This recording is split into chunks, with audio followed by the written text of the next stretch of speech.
அகில இந்திய அண்ணா மறுமலர்ச்சி பேரவை சார்பாக நமது கனிவான ஒரு கவலையான கண்களில் கண்ணீர் ததும்பும் ஒரு செய்தியை, ஒரு பதிவை தமிழக மக்களாகிய உங்களுக்கு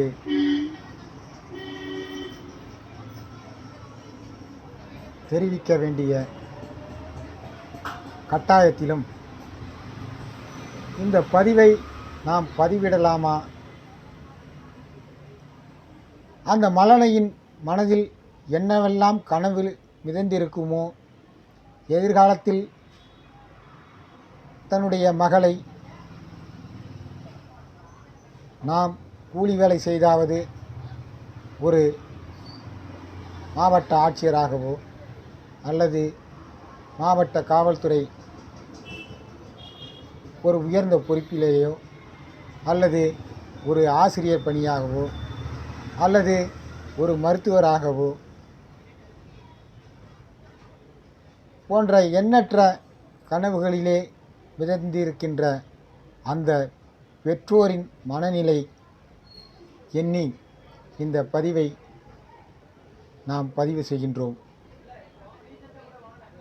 ஆம், நேற்று அதாவது 21ஆம் தேதி மாலை தன்னுடைய சகோதரனோடு விளையாடி கொண்டிருந்த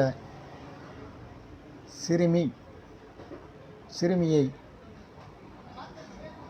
அந்த வழியாக வந்த 2 நபர்கள் இருசக்கர வாகனத்திலே அழைத்து கொண்டு சாக்லேட் வாங்கி தருவதாக அழைத்து சென்று அதன் பிறகு நடந்த சம்பவங்கள் பத்திரிகைகளிலே வெளிவந்திருக்கின்றன. அந்த செய்திகளை நம்முடைய வார்த்தைகளால் சொல்ல முடியவில்லை, இயல முடியவில்லை.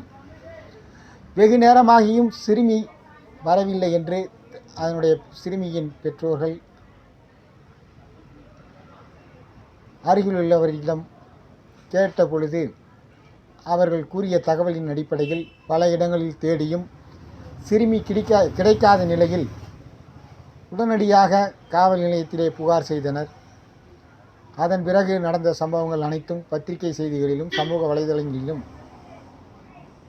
வெளிவந்திருக்கின்றன. இந்த துயரமான சம்பவத்தை அகில இந்திய அண்ணா மறுமலர்ச்சி பேரவை சார்பாக வன்மையாக கண்டிப்பதோடு மட்டுமல்லாமல், மாண்புமிகு தமிழக முதல்வர் அவர்கள் கைது செய்யப்பட்டுள்ள குற்றவாளிகளுக்கு அதிகபட்ச தண்டனை பெற்றுத்தர வேண்டும் என்பதோடு மட்டுமல்லாமல், மேலும் தமிழகத்தில் இது போன்றதொரு குற்றங்கள் நடைபெறாமல் தடுக்க காவல்துறையினர் இரும்பு கரம் கொண்டு அடக்க ஒடுக்க வேண்டும் என்றும் இந்த நேரத்திலே தெரிவித்து கொண்டு, இதன் பிறகு நடந்ததுதான் மிகவும் ஒரு அதிர்ச்சியான ஒரு சம்பவம். உண்மையை சொல்ல வேண்டும் என்றால், நம்முடைய அமைச்சராக இருக்கக்கூடிய குடும்ப நலத்துறை அமைச்சர் ஆருயிர் அண்ணன் அருண்ராஜ் அவர்கள் செய்தியாளர்களிடம் தெரிவித்த பொழுது, நாவடக்கத்தோடு ஒரு பெற்றோரின் மக்களின் நிலை அறிந்து செய்தியாளர்கள் சந்திப்பில் நாவடக்கத்தோடு பேச வேண்டும் என்பதை இந்த நேரத்திலே அவருக்கு தெரிவித்து கொண்டு, அவர் கூறிய கருத்துக்கள், தவறு நடப்பதை யாராலும் தடுக்க முடியாது, உண்மைதான், யாராலும் தடுக்க முடியாதுதான். அதன் பிறகு அடுத்த வார்த்தை, நடவடிக்கை எடுக்கவில்லை என்றால் மட்டும் கேள்வி எழுப்புங்கள். ஒரு அமைச்சராக இருந்து கொண்டு இவர் பேசும் வார்த்தைகளை நன்றாக கவனித்து பார்க்க வேண்டும். தவறு நடப்பதை யாராலும் தடுக்க முடியாது, அப்புறம் எதற்கு அரசாங்கம், அதன் பிறகு எதற்கு காவல்துறை, ஒரு முதலமைச்சர், ஒரு அமைச்சர், அந்த துறைக்கென்று ஒரு அமைச்சர், எதற்கு மக்கள் எதற்கு வாக்களித்து உங்களை தேர்ந்தெடுத்திருக்கிறார்கள்?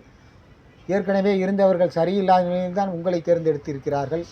அதுவும் உங்களுடைய தலைவர் மாண்புமிகு தமிழக முதல்வர் அவர்கள் வாக்கு சேகரிக்கும் பொழுது குறிப்பாக இன்றும் எல்லா குடும்பங்களிலும் குழந்தைகள்தான் சொன்னார்கள், தீய சக்தி தூய சக்தி, டிவிகேவுக்கு வாக்களியுங்கள் என்று இன்றளவும் சொல்லிக் கொண்டு இருக்கின்ற மழலை குழந்தைகள், அந்த மழலை குழந்தையை காப்பாற்ற முடியாத ஒரு அரசா என்று மக்கள் மனதில் இன்று கேள்வி எழுந்திருக்கிறது.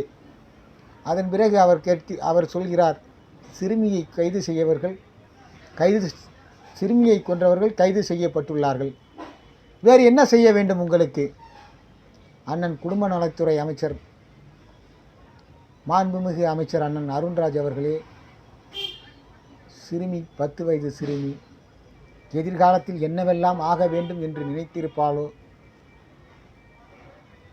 அதைத்தான் முதலில் அதைத்தான் நான் கூறினேன். அவர்களுடைய பெற்றோர் என்ன நினைத்து அந்த சிறுமியை 10 மாதம் ஈன்றெடுத்து அந்த சிறுமியை 10 வயதில் பறி கொடுத்திருக்கிறார் என்றால் அந்த பெற்றோர்களின் மனவேதனைக்கு உங்களால் பதில் சொல்ல முடியுமா? அல்லது அந்த சிறுமியை உங்களால் மீட்டு தர முடியுமா? ஆட்சிக்கு வந்துவிட்டோம், அதிகாரம் நம்மிடம் இருக்கின்றது என்கின்ற அகந்தையில் இதுபோன்று எந்த ஒரு அமைச்சரும் இதுபோன்று பொதுவெளியில் மக்கள் மனநிலை அறிந்து பேச வேண்டுமே தவிர அகந்தையில் பேசாதீர்கள் என்பதை அகில இந்திய அண்ணா மறுமலர்ச்சி பேரவை சார்பாக வன்மையாக கண்டிப்பதோடு மட்டுமல்லாமல், இது போன்ற வார்த்தைகளுக்காக மாண்புமிகு குடும்ப நலத்துறை அமைச்சர் அருண்ராஜ் அவர்கள் சம்பந்தப்பட்ட பெற்றோரிடம் மன்னிப்பு கேட்க வேண்டும் என்று இந்த நேரத்திலே தெரிவித்துக் கொண்டு, வரும் காலங்களில், ஏன் வரும் காலம் அல்ல, வரும் நாட்களில் இது போன்றதொரு துயரமான சம்பவங்கள் தமிழகத்தில் நிகழாமல் தடுக்க அதற்குரிய முயற்சிகளை எடுக்க வேண்டும் என்பதை இந்த நேரத்திலே தெரிவித்துக் கொண்டு, பாதிக்கப்பட்ட சிறுமியின் குடும்பத்தினர்களுக்கும் உறவினர்களுக்கும் எங்களால் உங்களுக்கு ஆறுதல் சொல்ல வார்த்தைகள் வரவில்லை. இருந்தாலும் தாங்கள் சற்று அமைதி காத்து இதற்கு மேல் வார்த்தைகள் என்னாலும் என் வாயிலிருந்து வரவில்லை என்பதை இந்த நேரத்தில் தெரிவித்துக் கொண்டு, ஆழ்ந்த இரங்கலை தெரிவித்துக் கொண்டு விடைபெறுகின்றேன். நன்றி, வணக்கம்.